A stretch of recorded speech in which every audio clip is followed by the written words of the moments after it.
मामाचं पत्र हरवलं ते मला सापडलं या गाण्यातूनच ओळख बनलेलं हे पत्र. आणि आज आहे जागतिक टपाल दिन. 15 पैशाचं पोस्टकार्ड ख्याली खुशाली कळवायचं. कधी चेहऱ्यावर हसू तर कधी चेहऱ्यावर रडूही आणायचं. आंतरदेशीय पत्र म्हणजे सगळ्या गावाची गोतावळ्याची ख्याली खुशाली असायची. संक्रांतीचा गोडवा, दिवाळीच्या शुभेच्छा, बहिणीची आपुलकीची राखी यासुद्धा पाठवणाऱ्या प्रेमापेक्षा जास्त आपुलकीने पोहोचवल्या जायच्या. तार आली म्हटलं की काळजात अगदी धस्स व्हायचं.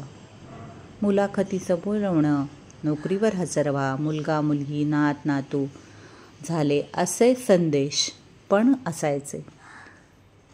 अशा एक ना अनेक भावना मनाशी जोडलेल्या असायच्या. त्या कधीच विस्मृतीत जाऊ शकत नाही. आजच्या जमान्यात कितीही स्मार्टफोन आले, ईमेल आले आणि अशाच प्रकारची कितीतरी असंख्य साधनं पुढे निघत राहतील आणि येत राहतील, पण 15 पैशाच्या पोस्टकार्डची सर मात्र कशालाच नाही. संपूर्ण जगात विविध संदेश पोचवणाऱ्या पोस्ट खात्याच्या टपाल दिनानिमित्त तुम्हा सर्वांना खूप खूप शुभेच्छा. चित्रा राऊत, स्वानंद इन्व्हेस्टा, 9819667599. थँक्यू.